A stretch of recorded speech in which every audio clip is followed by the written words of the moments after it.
Okay.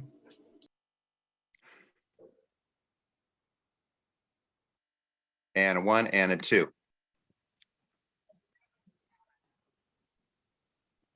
Good afternoon, Diversity and Culture Festival participants. This is Steve Turner. I'm a faculty member at Ventura College. It is my great pleasure that I talk a little bit about workplace and educational justice for divergent thinkers. I am not doing this alone. I have the best that I know. This presentation is primarily developed by Miss Carly Fulgham from the Autism Society of Ventura County.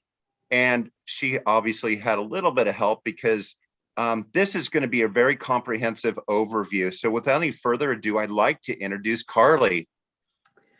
Thank you so much, Steve. Welcome, everyone. My name is Carly Fulgham, and I am president of Autism Society Ventura County now for almost 6 years.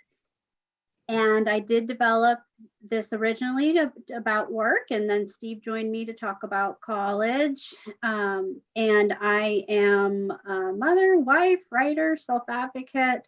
I handle strategy at a large company, so I get to use my neurodiverse brain to come up with new ideas and better ways to do things.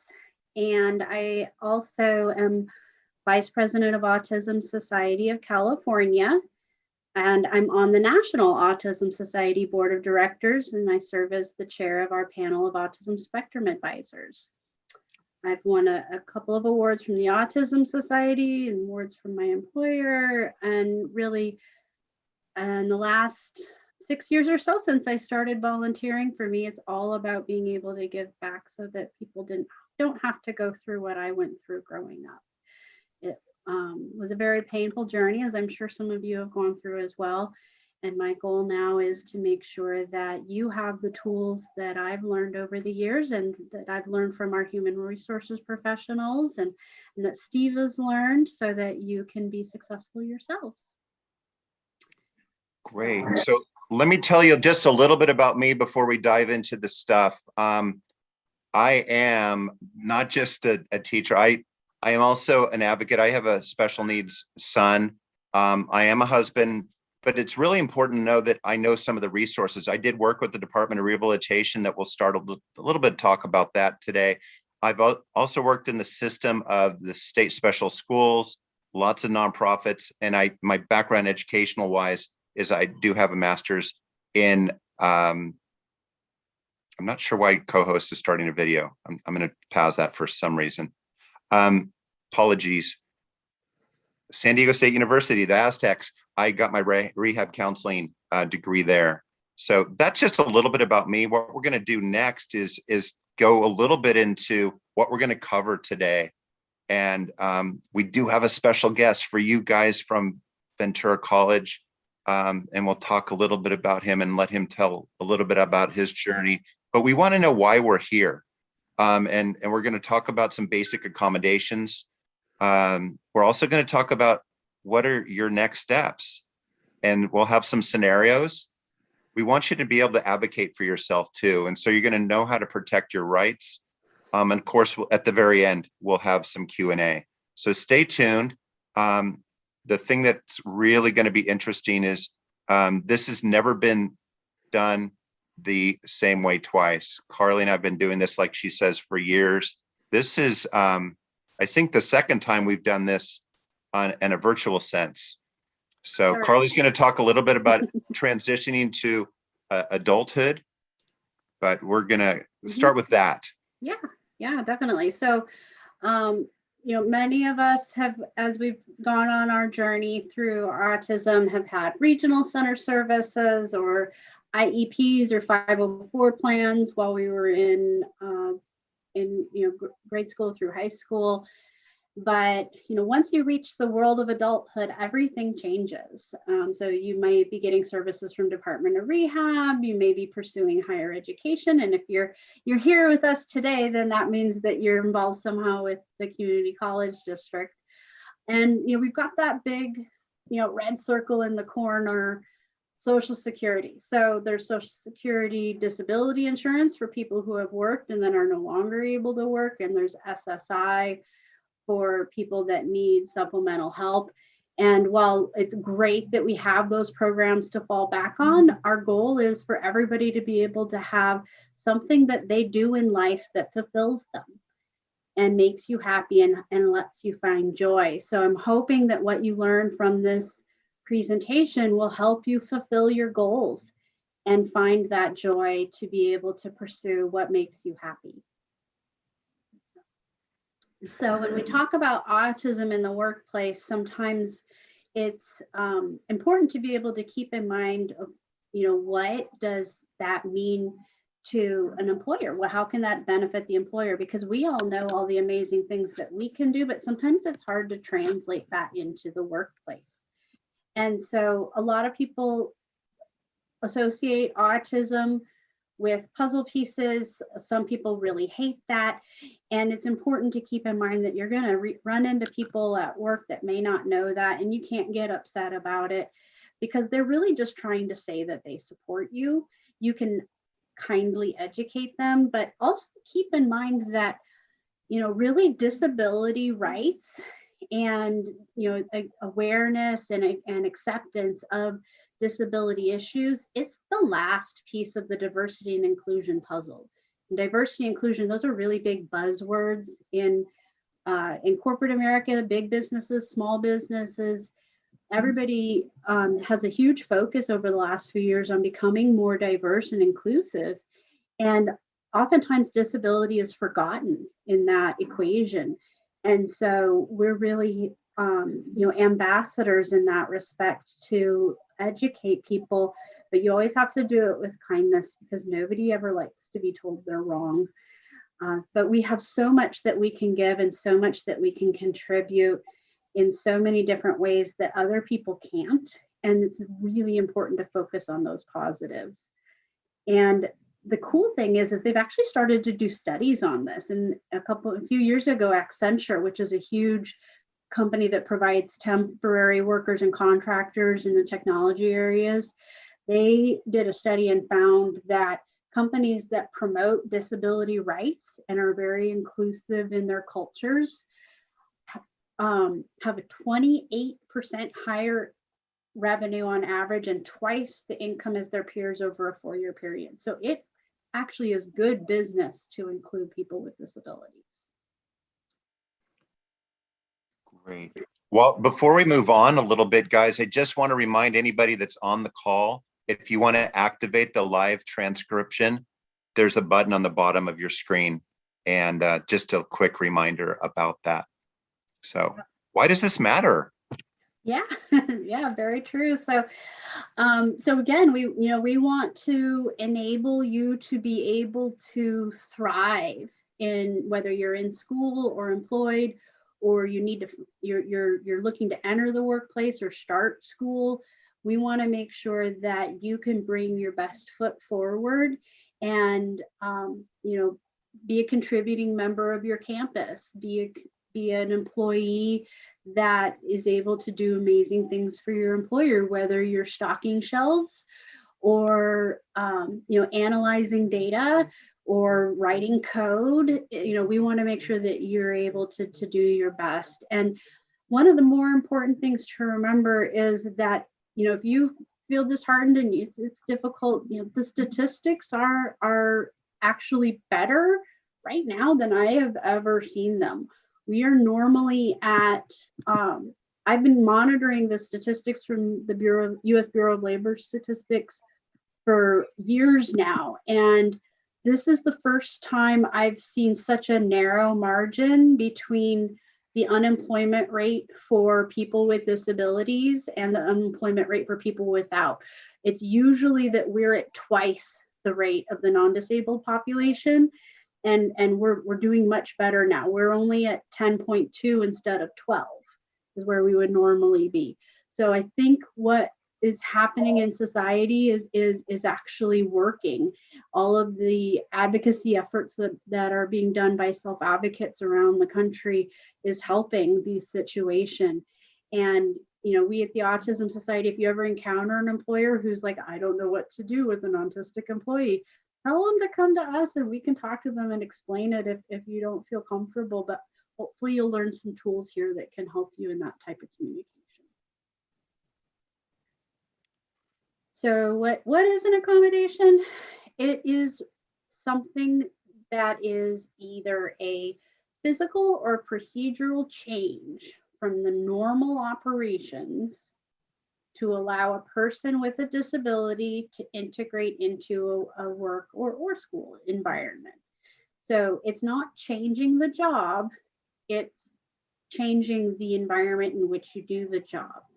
So whether you need to have a wheelchair ramp to get to the break room, or you need to have somebody help you get something off a high shelf because you have a shoulder injury, or you need something that's more autism specific that we'll get into a little bit later.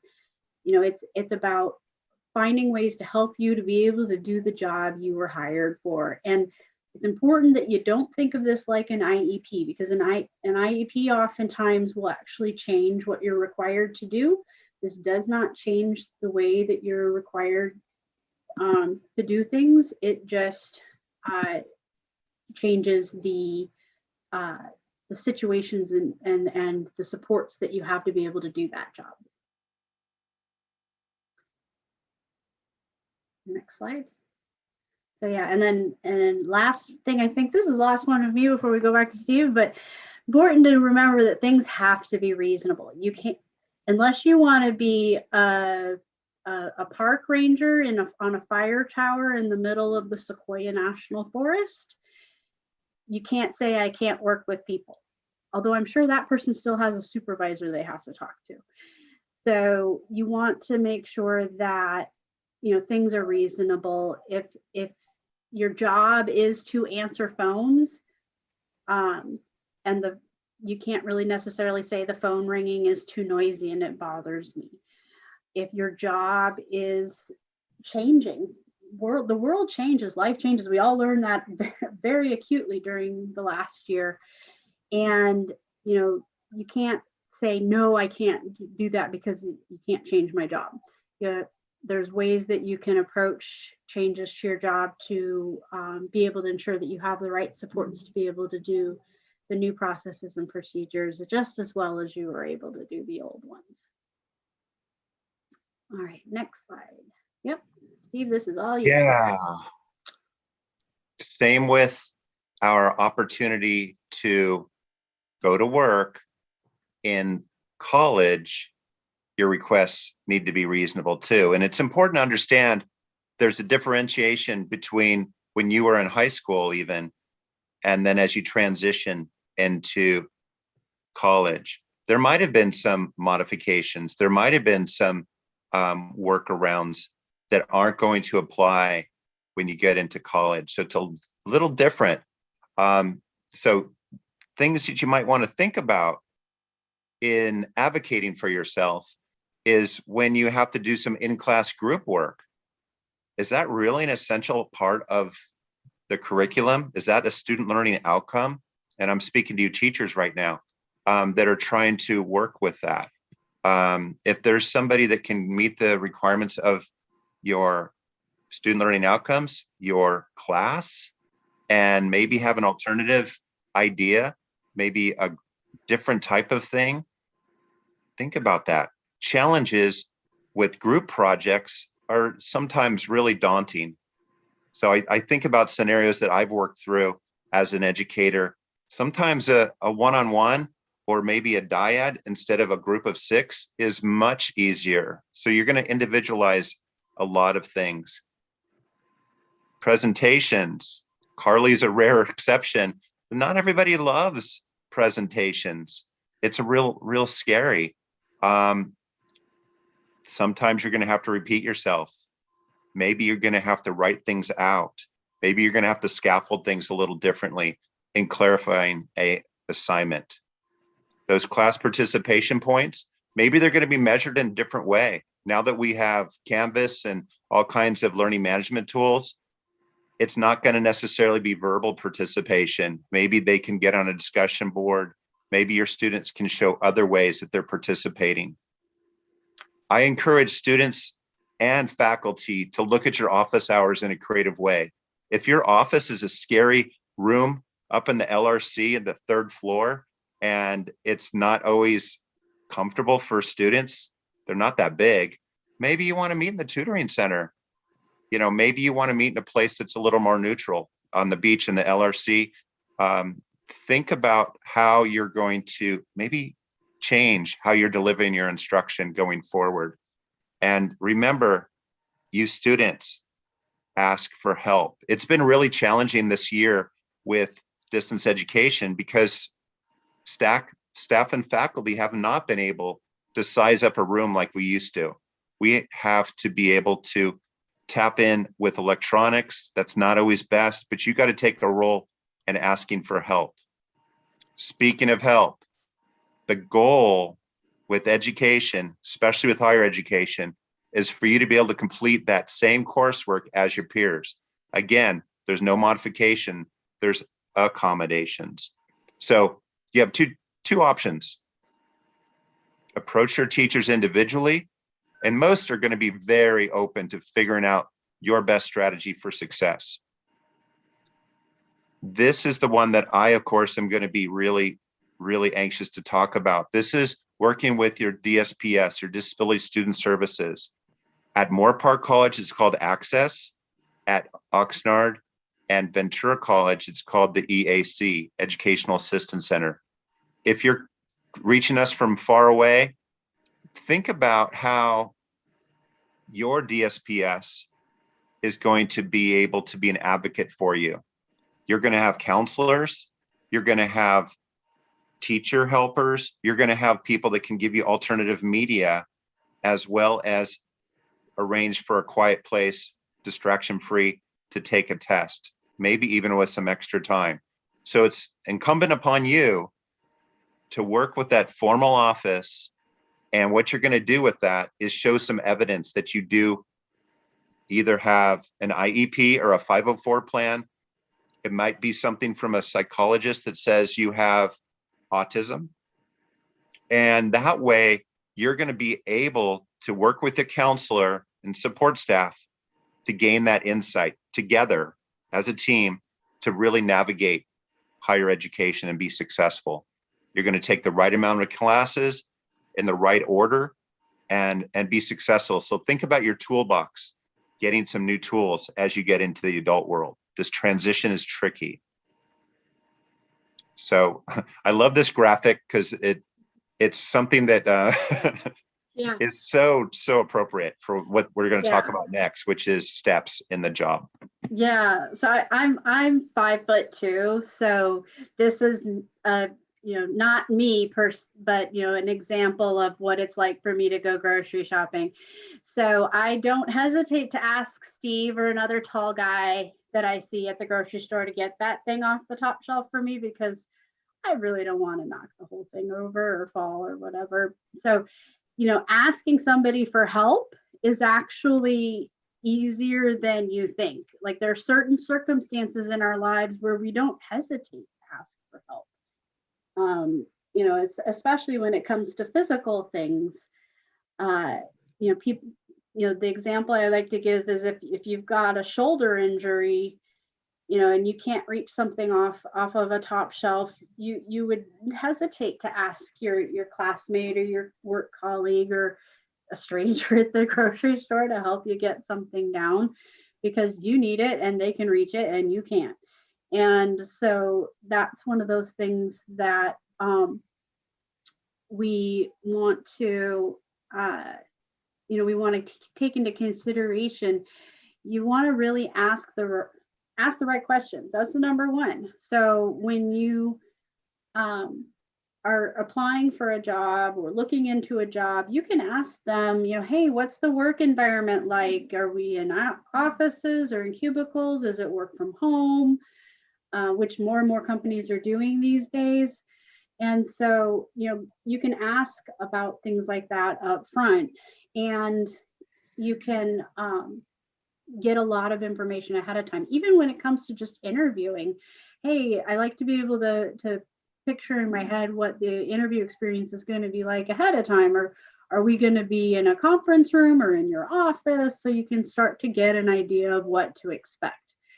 I think a lot of the anxiety that we have as people with autism, or people, autistic people, is that unknown, and not being able to plan ahead of what's going to happen can cause us to have a lot of anxiety during job interviews. Unless if you need an accommodation during the application or interview process, by all means ask for it. But if you don't, then you can wait until you have the actual job offer or acceptance letter to put in your accommodation request if you know you're going to need something. In normal times, if you know you're going to be in an office, you can ask to have as a part of the interview process to be able to tour the office space. You can see what it would look like, where you're going to be working, or if you're going to be in a retail establishment or manufacturing situation or warehouse, be able to tour the facility. If it's retail, you just stop by the store on your own, you can see what it looks like, type thing as well. But if you do have to ask for an accommodation, you need to be prepared with medical documentation. Some employers might just take your word for it, and others may not. And it's not because they don't trust you or believe you, it's that their company has a policy and they have to follow the policy. And that's just the way the world of work is. And same thing with higher education. They have policies and procedures they have to follow, and they need to have medical documentation that may be the case. They may even have a special form they need you to fill out. So even if you show up with a doctor note, they may say, okay, we need your doctor to fill this form out. And that's okay. That's just their policy. It's just their procedure. And they do that to make sure that they have everything documented and they've thought of everything to be able to help you to succeed. And like we talked about before, the requests must be reasonable, and it doesn't hurt to go ahead and make sure that you read through any student or employee manuals or online policies that you might, and procedures you might see, to have an awareness of what they expect. Like if they expect you to give 2 week notice before requesting any vacation time off, it's good to know that ahead of time so that you don't cause upset or disappointment, misunderstandings by asking the day before. So just familiarizing yourself with how they do things at your job can help make sure that you avoid some of the common things that can cause us to have meltdowns, cause us to have anxiety, and you can be able to do the job you're hired to do. Great. Before we move on, I want to talk a little bit about a question that came up that I think is relevant that came up. This is from Sierra. My son was diagnosed late last year and only got an IEP this month. He's in 3rd grade, and Sierra's worried that he's going to fall behind in advocating for his education. What can I do now to make sure he'll be as prepared as possible for college and adult life? And I know you talk to parents all the time, so I want to make sure we address this. Yeah, sure. Thank you so much for asking the question. And first of all, I want to applaud you for sticking to it and getting that IEP and the diagnosis for your son, because there's a lot of pressures in a lot of areas to sweep things under the rug and label things as behavior issues when really that may be something like autism. So thank you for being a good advocate for your son. And really what it boils down to is just staying informed. We at the Autism Society do IEP workshops every August to prepare for the new school year. And just getting connected with other parents in the community. We've got a parent support group as well that has great information, and we also have a resource hotline if you ever have specific questions for what's going on with your son. And both here at the Ventura County affiliate, California affiliate does webinars from time to time. National has great toolkits. There's lots of resources out there to help, and don't hesitate to give us a call at our office to talk about your specific circumstances, because it really is different for everyone since we are a spectrum. Yeah. Yeah. So, yeah. I think that covers it well, and we'll address a lot of this Mhm. as we plow through these slides too. So it's a really common question, Yes, Sierra, it for is. sure. Yeah. It is definitely. And so when it comes to the wonderful world of work, we have a few responsibilities that are on you. And that is, number one, first and foremost, if you do have a need for an accommodation, you have to tell them. Nobody's psychic. And as much as we wish we all were, we're not. So it's really important to communicate your needs. And if your disability is not visible, like I said before, be prepared to provide medical documentation. So it's there's a lot of different types of invisible disabilities, from things dealing with pain to multiple sclerosis, autism, dyslexia, ADHD. Got a friend that had Lyme disease that just never went away. Things like that are considered invisible disabilities. And because while we may have great AUTDAR, see there, I gave the sign language interpreter something that is hard to interpret. AUTDAR. It's the word we use to indicate. Sometimes those of us with autism can recognize each other.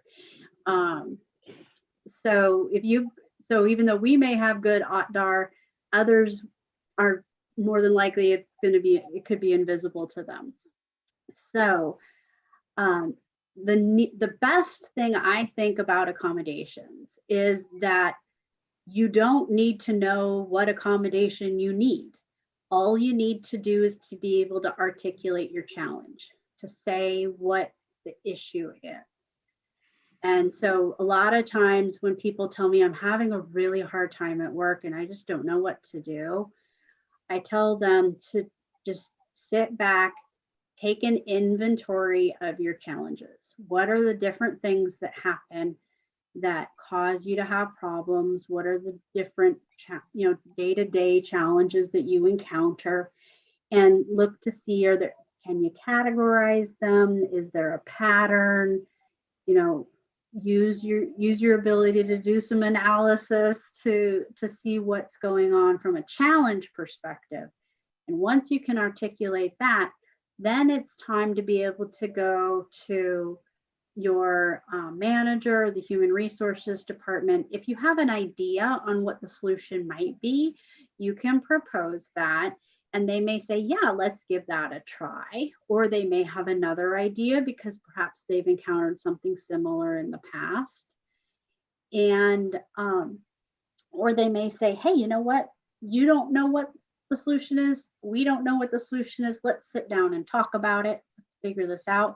Or they may have a colleague in human resources at another company that they can reach out to. They're really well networked in the human resources world.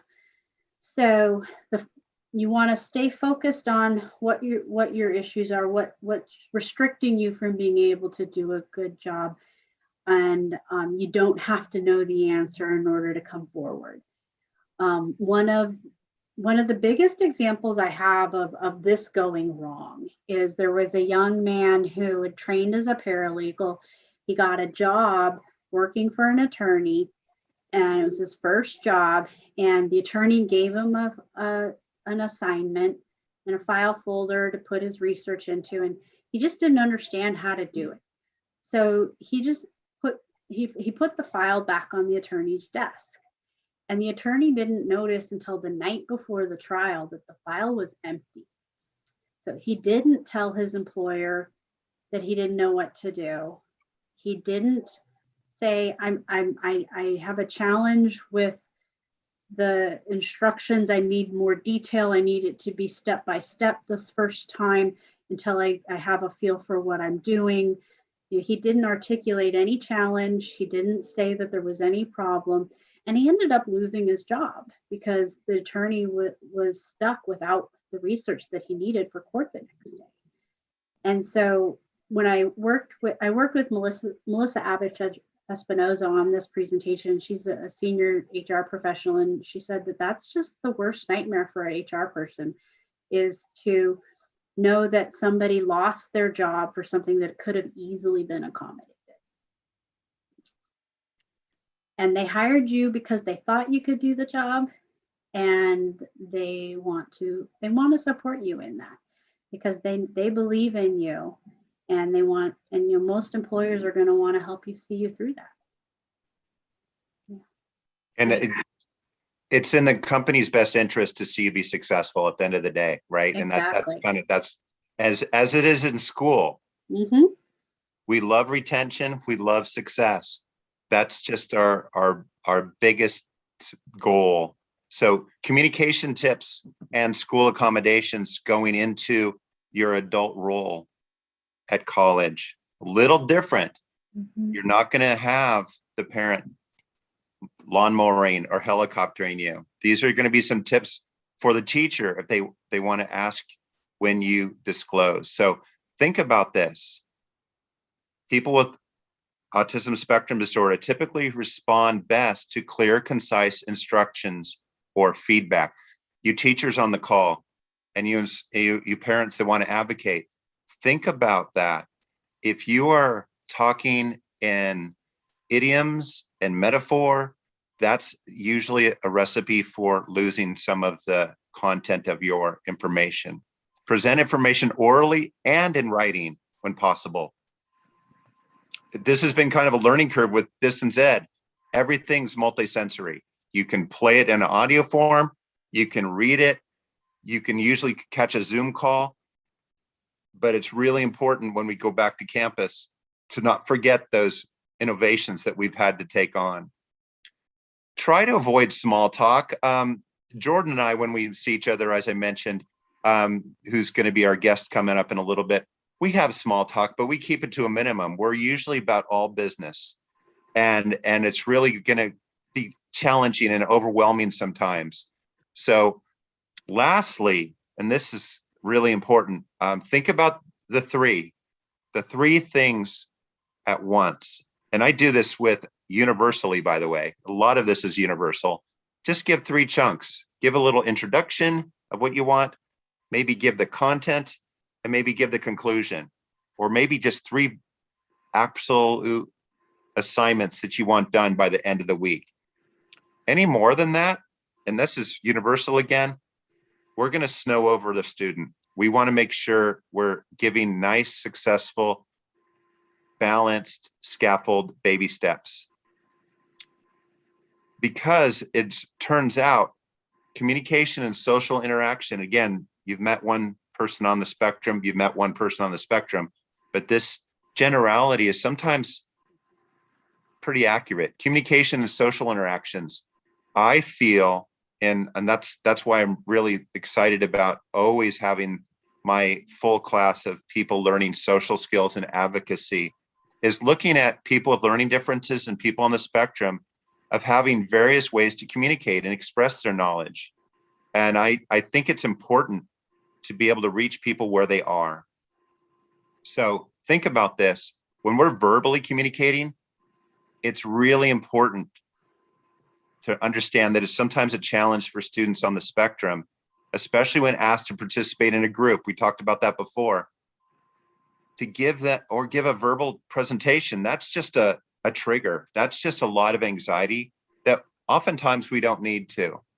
I had a student in a communications class that was able to accommodate the guidelines of the communication class by doing a text-to-speech device. So she did the assignment, she hit all the points, but she was able to have a auditory speech synthesizer do the speaking because it brought so much anxiety.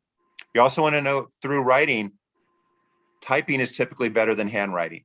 It's easier to read, it's smoother. I'm a big fan of Arial font. I don't know what your favorite is, Carly, but Arial is really clean And it's, if you're typing it out, it's also easy for many students, and this is for people that are verbal as well as nonverbal on the spectrum, just to use typing. And this has been really handy with discussion boards, with IM, with all the things that we've had to do in the deep end of the pool going into distance education. Some people are going to be extra chatty and their thoughts aren't going to connect to their hands as well. And I think it's really important to understand that Dragon Naturally Speaking and other speech devices, voice recognition devices, some of it's built in. Chromebooks have a lot of built-in things, as does laptops. Think about how your individual student is going to be successful. I love the idea of concept maps. And what I use in my note-taking class is I talk a lot about how the hierarchy of different subjects, whether it's a care plan for nurses or nutrition for health science people, you can break that down in very logical ways. So you're going to find that the visual learners are going to benefit using programs such as Inspiration. Sadly, Inspiration's no longer. There's a thing called Coggle or Simple Mind or other web mapping tools that are going to really be helpful. Shameless plug, in the fall, we're going to have our basic ACT N102 free to anybody that wants to jump on, that can learn a lot of these tools in a very supportive environment. So let's talk about work. All right, thanks. Yeah, well, speaking of work, at work, we use a font called Calibri. It's Calibri. And it's very similar to Arial. It's just a little softer. I like that one. But yeah, work accommodations, there's a real huge variety. And so this is just a small list of things that can be done for accommodations. But, so one of the things that we all know with autism is, sometimes you are a sound seeker, sometimes you're a sound avoider. Sometimes you are, for different senses, they may get all jumbled, or, everybody experiences the sensory issues differently. So accommodations are not one size fit all. And then you also have the concept of just the fact that our brains are wired differently, so we communicate differently and we interpret information differently. So it can be anything from noise canceling headphones to filter out background noise, raising cubicle walls to help you if you're not able to filter out visual stimuli. Like for me, when I for a short time sat in an office that had short cubicle walls, every single time anybody got up and walked around the office, my work would be interrupted and I would look up. I didn't have a filter in my brain to not see that and not be distracted by it. So either raising cubicle walls or putting a desk in a less trafficked location or a private office covers both visual and auditory input. But as far as the thinking goes, a lot, especially the larger companies, already have on hand very detailed processes and procedures. Procedures are like a written step-by-step for how to do a process, how to do a task that you're required to do. And some places that are like manufacturing facilities, they'll have a manual for employees on how to operate the machinery, things like that. Process maps, that's more of a visual interpretation of what you're supposed to do. So it'll have a box for the first step, a box for the second step. If you have to make a decision, it'll have a diamond that'll have like option A versus option B, and it just sort of makes this giant tree of information. And sometimes it'll loop back on itself. If the answer is no, way down the line, you have to go all the way back to the beginning, things like that. And so for a visual person, being able to have a process map, it can really help. It can also be very simple things that don't cost any time or money to do. So, if you are in a situation where you go to a staff meeting in a large, noisy room and the manager's saying very important things, you can do your best to absorb all that and get all that information, but you can ask for accommodation ahead of time to, be able to go to your manager afterwards and ask for some clarity or provide more details on certain things. And the reason why I put this in the accommodation category is because if typical people don't need that, the manager not knowing it's an accommodation might be annoyed that you keep coming to them after every meeting and asking this and that and the other thing. They're like, well, didn't you hear it in the meeting?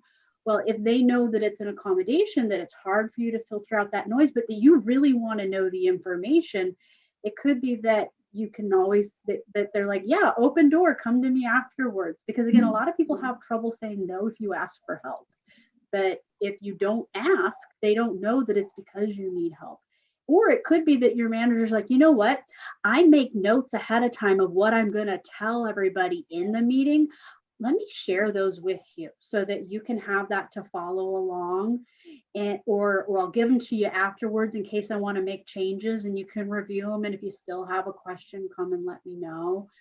Because like, for example, we're going to give you a copy of this deck, but I don't like to do it ahead of time in case I have a typo. And so I can fix the typo before I send it out to you, because sometimes I make tweaks to the deck. And once I accidentally reversed the statistics on unemployment. And so I had to fix that before I sent it out to everybody. So yeah, so additional time for training on new processes. If they know that's a thing ahead of time, they won't get mad if you ask you to go over it one extra time or two extra time. Utilizing communication technology on a day-to-day work. That's like the example Steve gave for school.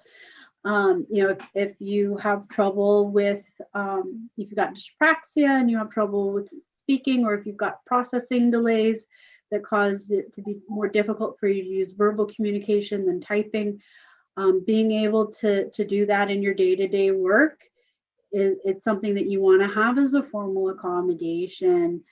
And then also, if you are a non-speaking individual, and your job is not that you need to be able to speak all the time and that communication aid is fine, then I would say that just like today, we have our sign language interpreters for this event. And a lot, especially larger companies at big team events or all hands calls, they'll have a sign language interpreter if there's someone who's deaf. It's perfectly reasonable to be able to have a communication aid at large group events as well. Now, the employer has hired you to do your job. They're paying one salary for you to do your job. So they're not going to pay for you to have a communication aid all day, every day, because that's two salaries. Department of Rehab might. I don't know. You'd have to talk to them. But as far as the employer provided communication aid, that would be a reasonable accommodation for large events, just as it would be to have a sign language interpreter for people who are hard of hearing at large events. And then, of course, if you prefer verbal instructions versus written, or the vice versa, or if you really need both, that type of thing is an accommodation as well. And so protecting your rights. So this one is really big. And, this is one of those things where, this generation, this generation of people that are in the working world from, in the years 2000, 2001, 2010s, 2020s, we're really the ground breakers for the disability employment movement. So the Americans with Disabilities Act was passed in 1990. And so that first decade, everyone was just still trying to figure out what it meant. And it was a lot of, there was a lot of confusion there on the parts of employers, and they didn't even think about invisible disabilities. It was all about wheelchair ramps and elevators. So now, we're starting to see people with disabilities really fight for their rights. in the decades that have come. And we're at the point now where employers know they need to help us, and they know that they need to do accommodations. They just don't really know how, and they don't always get it right. My current employer is amazing, and the second I told them I needed when I was in a position where my entire team worked from home, and when they decided to recall everybody to go back into the office, I raised my hand and said, I have to keep working from home. That's been a game changer for me with my ability to focus. My productivity will go way down if I go back in. And so I went through our long, complicated corporate process because of our procedures and our policies, but they were very, gracious and generous along the way. And I ended up getting the accommodation to work from home. And I've been working from home now for 10 years. And so I can tell you that I had a bad experience before this employer, though. I was working for a property management company, which I'm happy to say no longer exists. And they had said that the number one priority was customer service. That was their thing. They wanted to be the best customer service property management company on the planet. And then on the flip side of that, they had a policy that nobody was allowed to work overtime. And I was the assistant manager for a building down in Santa Monica that was a luxury apartment building. People were paying $2,000 a month for a shoebox, figuratively speaking. And I had a resident come into the office who said, the doors were set up kind of like hotel style where they'd automatically lock behind you when you left. And she had grabbed her car key, but they were separate from her house keys. She was going to go run out to the store and get something. And she left her purse and her house key in the apartment, and the door locked behind her.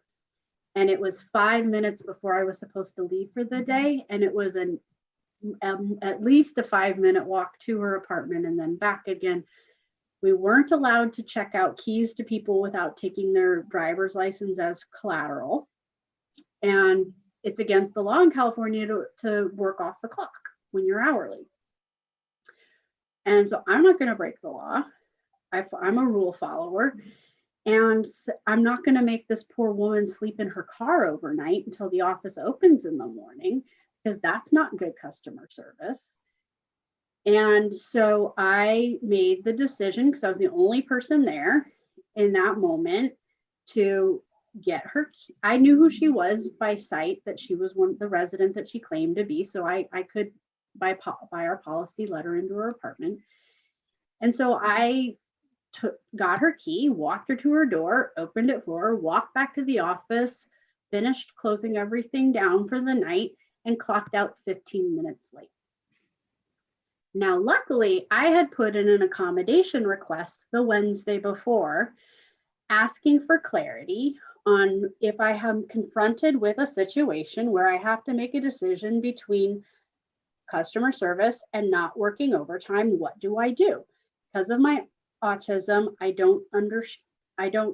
this is a conflict for me. I don't understand what am I supposed to do to, which is the higher priority. I need some clarity on this. I'm confused. And I'd put it in writing and given it to my boss. And, it was a long, full 1-page letter explaining the situation. And so the accommodation request was on a Wednesday. The incident with the resident was on a Sunday. And on Tuesday, they fired me for working overtime, 15 minutes of overtime. So I promptly got a disability civil rights attorney. And needless to say, I won the lawsuit. And as an added bonus, my boss that fired me spent the night in jail on my birthday for drunk driving. So, it's like karma comes back. But yeah, sometimes you have to stand up for yourself. So the most important thing, the point of that story, is documentation. If you do have to put in an accommodations request, don't do it in a confrontational way. but just say, like if you're having it via an in-person or a phone conversation, send an email or write a note afterwards and say, hey, just to make sure we're all on the same page, this is what we talked about, this is what we agreed to, if they don't have any formal paperwork process. So just make sure that you have that documentation at the moment. If you do give them something in writing, go ahead and actually, Steve, go back a slide. If you do Sorry. have, yeah, that's okay. If you do give them something in writing, make sure you keep a copy of it for yourself at home. Because if you get fired and escorted out, you're not necessarily going to be able to grab it out of a filing cabinet drawer. And then the other thing is, if you do get an accommodation, but it's not what you'd hope for, give it a fair shot, because you never know, it might actually work. As much as we like to think that we know what works best for us, we're not perfect. My favorite expression is actually "Pobody's nerfect." Sorry, sign language interpreter, I gave you another one there. So Pobody nerfect. And so anyway, I think that it's important to remember that, they can always surprise us with something that'll work really well.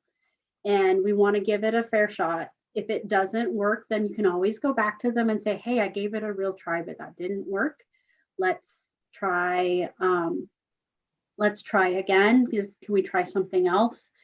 But if you do feel like your rights have been violated after you've given it a fair shot and documented everything, then go ahead and seek help from an advocate or an attorney. We've got Disability Rights California, that's really amazing. And I put some other resources in the appendix. So when you get your copy of the presentation, that'll be available to you. Yeah, and just to dovetail, in college, your counselor at your DSPS, your EAC, is really going to help you get to a point where you are working together with your instructor to come up with your accommodation. So think about that. Again, another reason to go to your EAC access center, wherever you are, because that's going to be another way for you to have a very well thought out accommodation in school. So thank you, Carly. I definitely will get to some questions, but I think there's a really interesting narrative that Jordan has, who's our guest speaker today, that kind of touches on many of the things that Carly and I have spoke to today. So I'm really excited. Jordan's serendipity of us just kind of bumping into each other a few weeks ago. And he was so willing to be part of this. So Jordan, if you don't mind, I'm going to let you drive. I'm going to advance the slides, but I want you to walk us through. First of all, thank you. Thank you again for joining us. So you're going to be in the spotlight. Thank you so much. And Carly, I wish I met you way back when, because, oh man, it would have been a lot easier to get through life. So, amen. So my name's Jordan. I've lived in California my whole life. I live in the beautiful Moorpark, California, and I didn't start talking until I was 5 years old. My parents got me tested around 4 years old, and they told me that I was never going to be able to speak. I was going to be deaf, and my mom at the time was teaching me sign language. So I know some, but not all the sign language. That was the time when sign language was going through a change. So I was put in special ed classes in 1994. They said that I needed speech therapy, and that's basically all they were able to accommodate me with. So this school was horrible. I hated school. I absolutely, I remember every single day the teachers didn't understand me. I would talk to them and they didn't understand what I was saying. And I was just, I didn't like it. And it kind of goes back to what we were talking, what Carly was saying was eh, everybody's different, and I think that that's a really big point of this is that you have to look at everybody is different. I was diagnosed with autism in 1999. I was given the opportunity to go to USD um, to get a brain scan done of my actual head to find out, do I actually have autism? And it was really cool. I have a picture of it, but I went, You want to go to it just for fun? sure, sure. So there's my brain. Um, it, it was really cool. Go back, Steve, to it went through my major problems in school in 2000. That was I high school, it was just not fun. I had no friends. Um, basically, they actually are the main problem that I had was the school that I went to. They put me into special day classes for autism, and I really was.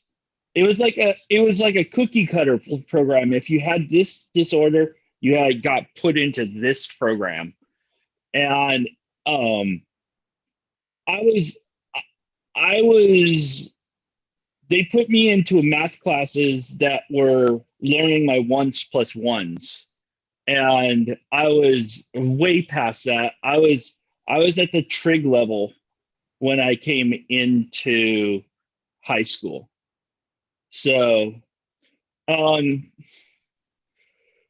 I found science. Science was awesome. I love science. I still love science. In 2001, I won the Ventura County Science Fair. Um, so, yeah, I really like science fairs. Um, 2002, first year of high school. Oh yeah, that's right. So 2000 was eighth grade, and I was like, it was a transition year. 2002 was first year of high school. Uh, yeah, we could just go back. 2003, yeah, I had a death in my family, so that was a really hard year. And then 2004, this is where I ditched classes to take a trigonometry class and got A in the trigonometry class and an A in the class that they put me in. So I was able to advocate for myself, saying that if I was able to get an A in the trig class and pass it with an A, I was going to get an automatic A in the class that was learning one plus one. So, and then in 2005, I graduated with honors, 3.6 GPA. And then I went on to college, and I learned.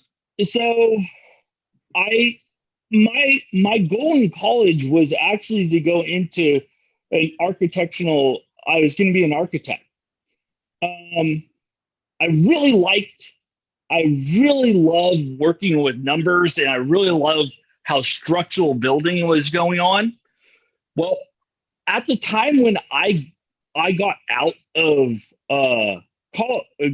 school, I was draftsmen were not needed anymore because it was going to need to be it was an architect that was an actual engineer. So I was going into a dying art, and I found that out after I got done with school. So I switched my area, and that was a challenge for me. And I went into CNC programming. CNC programming, and here we go. So um, I I I went to the Department of Rehab. Carly actually mentioned that a little bit.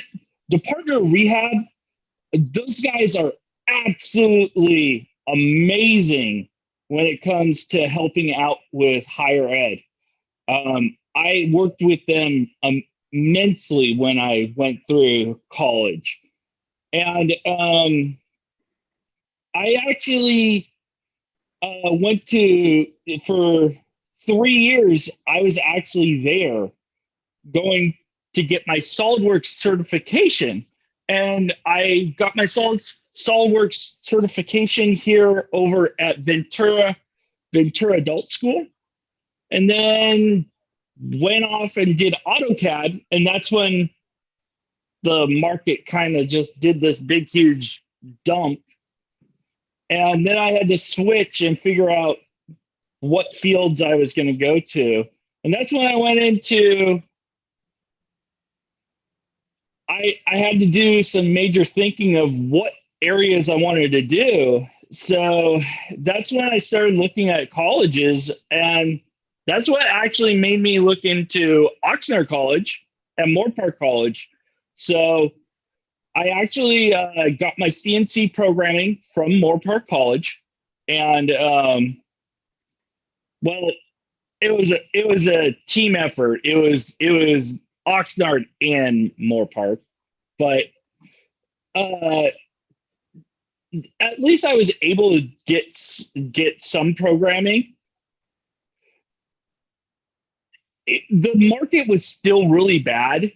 In 2013, I couldn't find any beginner jobs, and it was hard to find jobs for me. It was hard to find jobs. And so one thing about programming CNC programming is that it uses a language called G code. Now, G code works with programming lights.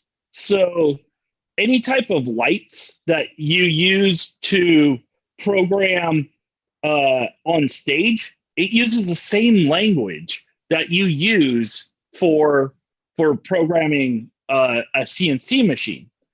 So I found this. I found someone that was down in Burbank that would allow me to at least just help them out. And I just wanted to see if I could help them out. And at that time, it was just for fun. And it's turned into a side career ever since. I graduated with my CCNA certification in 2014. I also graduated in 2015 and 2017. 2015 was Oxnard, 2017 was Moore Park. And I started at VCCCD in 2016. So I am a proud Ventura. I am a proud Ventura College employee. In the programming world, what I did was there wasn't a lot of money in there. So I also said, okay, I'm gonna find my second fun thing that I do, and that is working on computers. I love puzzles. I think puzzles are the most fun thing. So I love trying to find a puzzle, and a computer problem, it's nothing but a puzzle. So I love giving myself a challenge. And that's how that's where I am today. This actually is a picture. It's actually, my doctor gave this to me, but I don't know. This is not my brain. My brain is the other slide, but it's actually, you could see the difference. The blue is what the blue, I was told that the blue is actually the autism. That's what I was told. Now, I might be wrong. I was young when this was done, but if anybody has any questions, I will feel free to. Oh yeah, so I put in a couple of these. This is actually what stage lighting is. It's actually programming the lights to do stuff like this. I'll go ahead and share that, Jordan, if possible.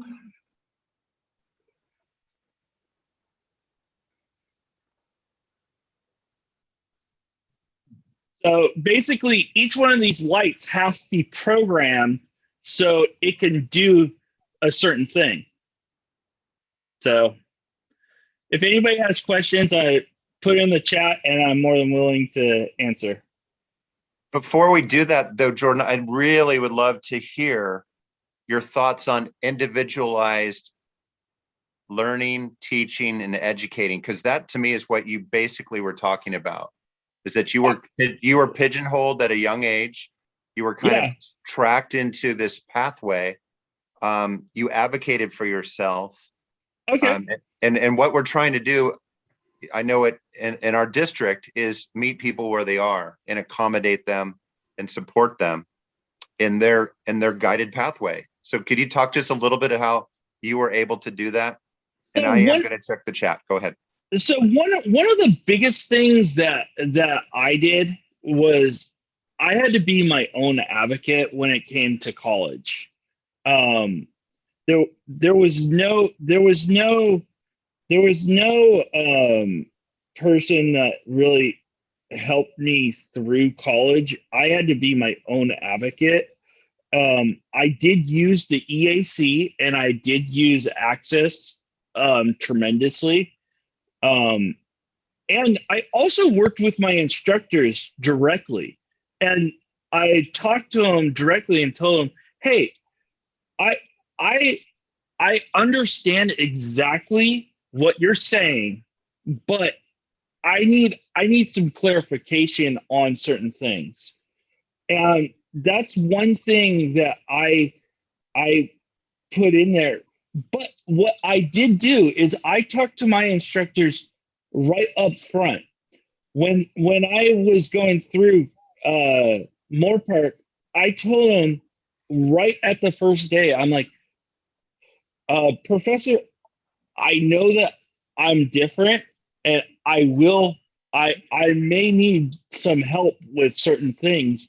And almost 85% of them would absolutely help me with everything that I was doing.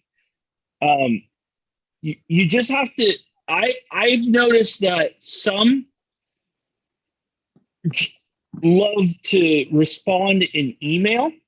Some love to respond in just verbally, and some are able just to they want you to do it on their office hours.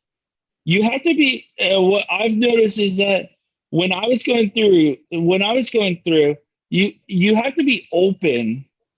And one thing that I kind of I loved college a lot more than high school, because it allowed me to figure out where I could actually learn. So very good. Okay, Carly wanted to do a quick follow-up. I know she's going to bounce pretty quickly to another gig. Yeah. Carly. Yeah, Jordan, I just want to applaud you for fighting for yourself, because you knew you could do more. And I'm so happy to hear that you had the courage to fight for that. And that if we do have any parents on the call, I think the best advice for parents is something that my good friend Sam, who's a non-speaking autistic, has said time and time again, and that is presume competence. If you tell your child they can't, they'll think they can't. If you tell your child that they'll never do XYZ, they'll think they can't ever do XYZ. I will say that for all the trials and tribulations that I went through, and the depression and the suicidal ideations and the having to go on Social Security disability, I went through a lot before I got my diagnosis. But the one good thing about not being diagnosed when I was a kid is that I nobody blinked an eye at me taking honors classes. Nobody blinked an eye at me getting my driver's license at the same time as my peer, or moving to another city to go to college, going out of state for an internship, moving to a new time zone after I graduated. Like it freaked my parents out just as much as it would worry anybody else's parents. But there was no mechanism for where they had control over my life to say no. And so I had some really amazing experiences and met some amazing people along the way. And while yes, I had my challenges, and yes, there was a lot of horrible stuff that I went through, I still am grateful for the fact that I went through that, because that gave me the motivation and the drive to do it. I try to make it better for others. But if you do know of any parents, the most important thing that you can tell them about their raising their autistic child is presume competence. Find a way to let them explore their dreams. Find a way to let them find joy. Even if you think that they will never have employment, see what makes them happy. If helping groom horses on a volunteer basis with an aide standing next to them once a week makes them happy, make it happen. So. If I could just leverage that a little bit, and dovetail, Carly, we need to build on strengths. And I think that's what you're saying, is that everybody has strengths. And sometimes we get this deficit model where we're looking at things to put people into a box. We need to look at strengths and really enhance and really make those happen. Quick reminder, as people are getting to the point of diminishing returns, if you wouldn't mind filling out the survey that's in the chat, that would really be helpful. There's a chance for you to win a $20 Amazon card. If you do that, please do so. I'm going to be around for a few more minutes to get any more questions. And I have to go.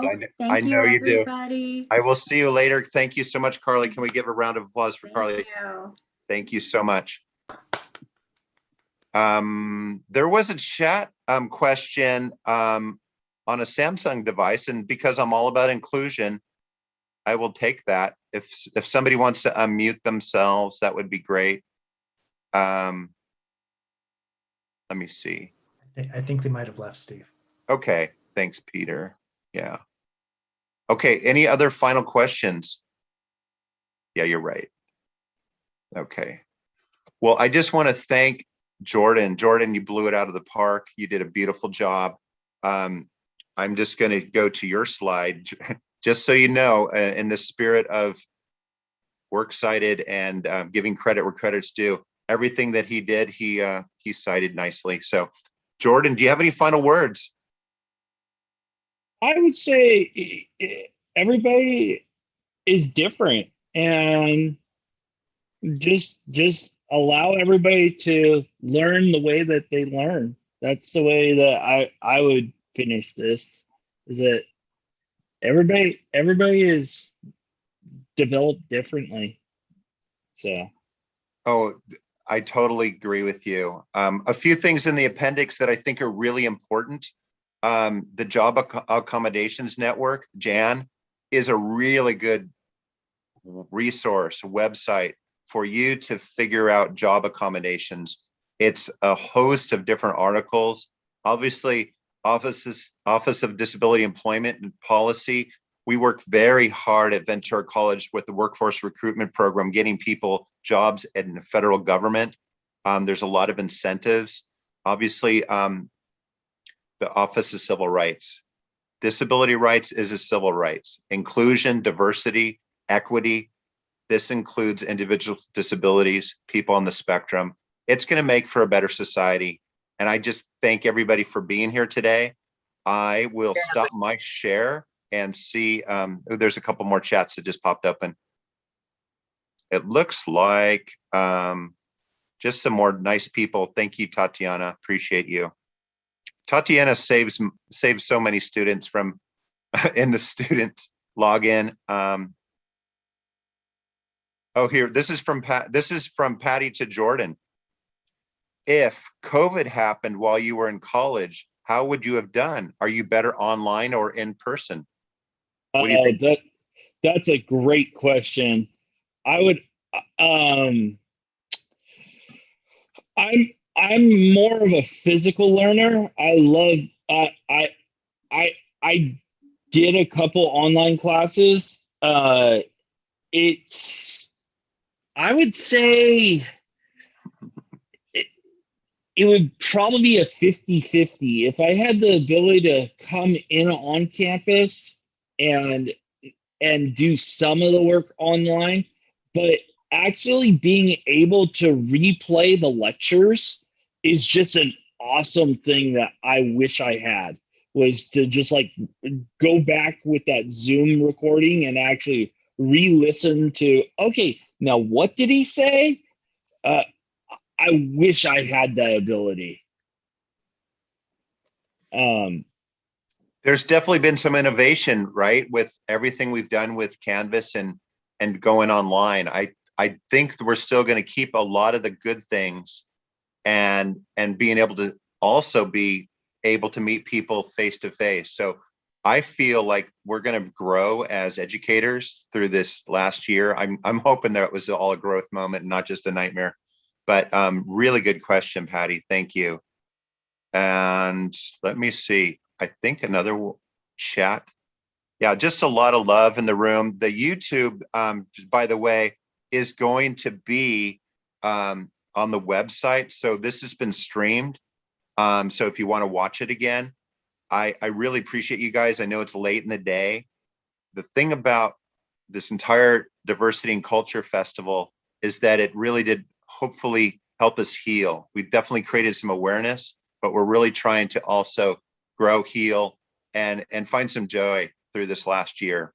So just so you're seeing this, Jordan, lot of kudos. I think you're going to have an agent and go on a tour. You did really well with your presentation.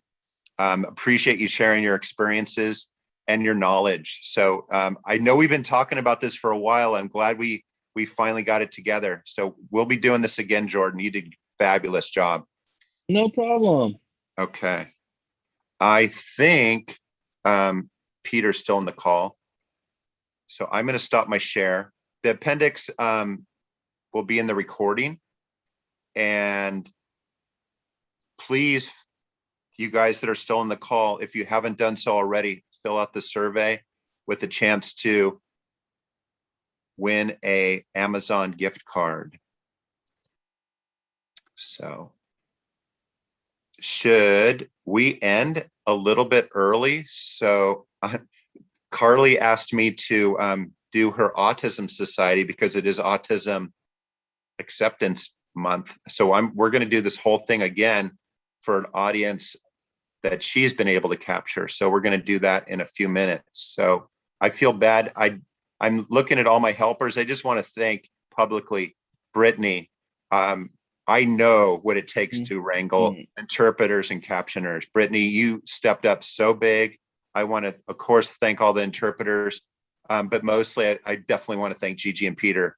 Wow, you guys have always been my heroes, but you kind of blew it away with this conversion into online. So if we don't get a chance to debrief, thank you so much. You definitely did an awesome job. So thank you so much. Thank you, Steve. You're our hero. Thanks, everybody. Thanks, Jordan. That was awesome. Thanks for sharing. Appreciate it. I'm going to stop the live stream now and also stop the recording. Thank you, everyone. But we can stay on the webinar if you want for a minute. Thanks, Peter. Yeah. Oh. So Jordan, Jordan, thank you so much. And thanks to Grant for giving you an extra long break. No problem. To slip away into the ticket booth, as it turned out. Yeah, to the ticket booth. This thing worked. Oh, I think next week, next time we'll do it, we'll actually have to sell tickets for Jordan. So you'll be in the main ASC, maybe 150 or the Lester Tong place, and get you some bigger audience. So one thing that I didn't tell you is that I actually my second career that I work with is I actually work down at the Pantages. So Wow. so with the lighting, I actually go down to the LA Pantages and work with them with Wow. with the second career that I have. So it's actually I really love working there. Do you like EDM and that techno music?